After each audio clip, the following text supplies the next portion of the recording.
There are moments in a fighter's life that split everything into before and after. Moments so short they barely register on a clock. It's so violent in their consequences that an entire career bends around them like steel reshaped under heat. And this is one of those moments. Los Angeles, late 1960s. A converted warehouse gym tucked between auto shops and faded brick buildings, where ambition smelled like sweat soaked into canvas and pride echoed louder than the punches thrown inside the ring. Crowd that afternoon wasn't large, but it was dense with opinion, trainers with folded arms, amateurs hungry for attention, a few local reporters sniffing for spectacle, and in the center of it all stood a heavyweight prospect whose entire identity had been built on one simple equation. Bigger meant better, stronger meant superior, and mass, when delivered with enough speed, solved every problem a smaller man could possibly present. He was 6'3", carved thick through the shoulders, forearms like coiled rope, neck fused into trapezius muscle so wide it looked armored, and when he shadowboxed, the air itself seemed to move out of respect. He had knocked out 7 opponents in the first round. He had ended 3 amateur careers. He had never once been dropped, never once been made to look uncertain, and uncertainty, more than pain, was the one thing he feared without admitting it. That afternoon he had agreed to a demonstration, not a fight, just a friendly exchange for the students and spectators, something to prove a point about real power versus flashy technique, because word had been spreading about a lean martial artist who spoke about efficiency, speed, and something he called economy of motion. The heavyweight dismissed it all as philosophy meant to compensate for lack of mass. Lean martial artist arrived without announcement. No entourage, no loud greeting, just a quiet presence stepping through the open warehouse doors, sunlight cutting around him as if outlining something the room wasn't ready to recognize. Bruce Lee was smaller than most expected in person, 5'7", around 135 pounds, wearing simple training clothes that did nothing to advertise what his body could produce. Some in the crowd smirked, others leaned forward. The heavyweight rolled his shoulders and cracked his knuckles, already picturing the narrative he would tell afterward, how he had shown this movie-style fighter what real weight felt like. He stepped into the ring first, ropes creaking under his bulk, and gestured with a half-smile that wasn't friendly. "Let's keep it light," someone suggested from ringside, but the heavyweight had no intention of light anything. He wanted a lesson delivered, not exchanged. Bruce stepped through the ropes calmly, eyes scanning not the man's muscles but the way he carried his weight, the slight forward lean that betrayed eagerness, the breathing pattern just a little too sharp for someone claiming relaxation.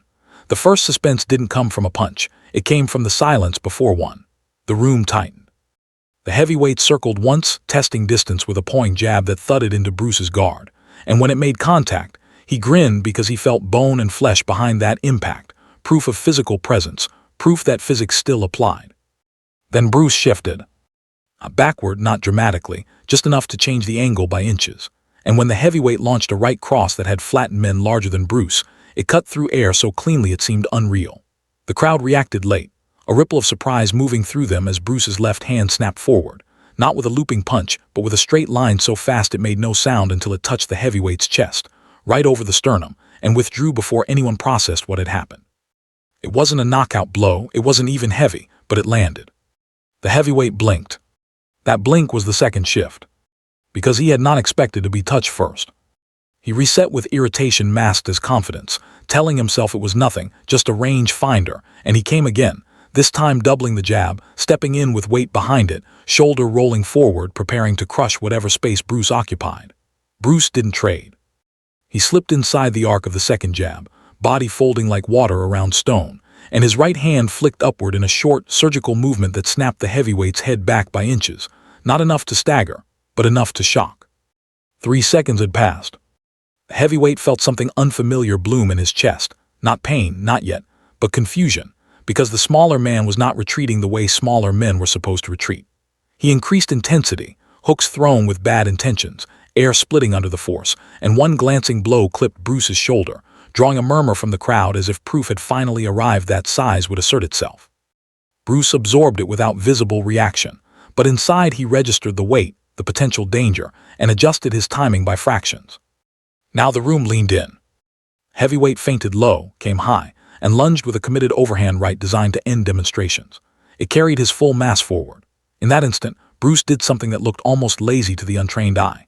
He stepped slightly off-center and delivered a straight lead punch that traveled the shortest path possible from where it was to where it needed to be. His fist met the heavyweight's jaw at the exact moment the larger man's weight had shifted fully onto his front foot. Contact. Clean. Precise. The sound was not loud, but it was sharp, like a crack of wood splitting under tension.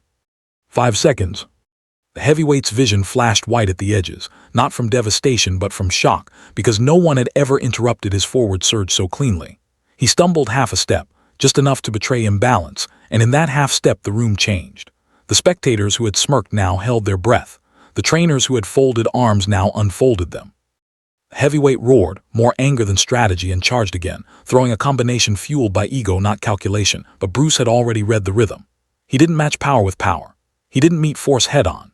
He slid, pivoted, and delivered a rapid series of straight punches, each one landing before the heavyweight's arms could complete their arcs, each one disrupting structure, stealing balance, fracturing confidence in increments. 7 seconds. The heavyweight's knees didn't buckle dramatically, but they softened, betrayed by the brain's sudden need to recalibrate. His last punch sailed wide, momentum carrying him slightly past his center line, and Bruce's final strike came not as a haymaker, but as a compact, explosive burst delivered through perfect alignment, fist driving into jaw with the entire body behind it without telegraph, without wind-up, without excess. 10 seconds. Silence. The heavyweight dropped to one knee, not unconscious, not destroyed, but stunned in a way that rewrote his understanding of hierarchy. The ring ropes vibrated slightly from the shift in weight. The crowd did not erupt, it inhaled, because what they had just witnessed was not brute domination. It was something cleaner, colder, almost surgical. Bruce did not celebrate. He did not posture. He stepped back, hands relaxed, breathing steady, eyes calm, as if the outcome had been a simple equation solved exactly as expected. The heavyweight looked up from the canvas, and in that upward glance lay the third shift, because what he saw was not mockery or triumph but clarity, and clarity is harder to fight than arrogance. Someone began counting reflexively, though it wasn't an official bout. The heavyweight rose before the count reached 5, pride refusing to allow further humiliation, and he nodded once, a gesture small but seismic in meaning. He wanted to continue, but something inside him had shifted from aggression to analysis. Bruce agreed to resume lightly, and this time the exchange lasted longer, measured, cautious, the heavyweight probing instead of charging. He realized quickly that every time he committed fully, Bruce was already gone, already angled, already delivering a straight line through openings that seemed invisible seconds earlier. The larger man felt heavy in a way he had never felt before, as though his own muscle had become excess baggage. He tried to slow down, to box more intelligently, but Bruce adjusted with him, demonstrating that speed was not frantic motion but precise timing, that power did not require mass when alignment was flawless. Minutes passed now, not second, and the heavyweight landed a solid body shot that drew a brief exhale from Bruce, a reminder that physics still mattered, that danger was real. For a heartbeat the room wondered if the tide might turn, if accumulated weight would eventually grind down the smaller frame. That was the fourth suspense, the question of endurance versus explosiveness. Bruce circled, shook out his arms, and something changed in his posture, not fear, not fatigue, but deeper focus.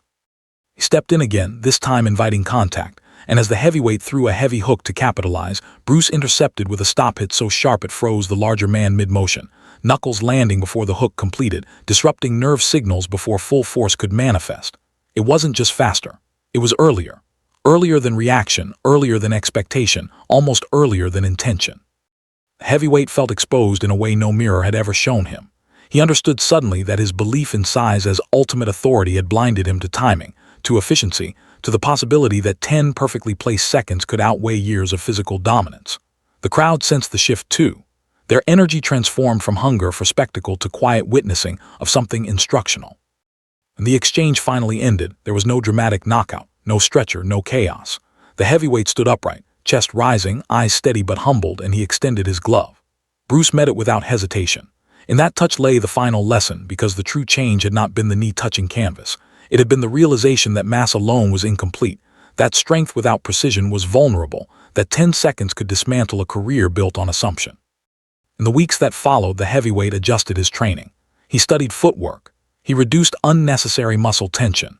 He learned to observe breath, to read shifts of weight, to value speed of thought and movement over brute assertion. His record improved, but more importantly, his understanding matured. He would later describe that afternoon not as the day he was embarrassed, but as the day he was educated, because Bruce Lee had not defeated him with size, nor with reckless aggression, but with something subtler and more enduring, the ruthless efficiency of a mind and body unified in timing. And those 10 seconds, replayed in his memory again and again, became the pivot point of his evolution, proof that in combat and in life, the smallest adjustment at the right moment outweighs the largest force applied at the wrong one, Proof that legends are not built on how hard you hit, but on how precisely you choose when to strike. And proof that sometimes the most devastating lesson arrives faster than pride can prepare for it.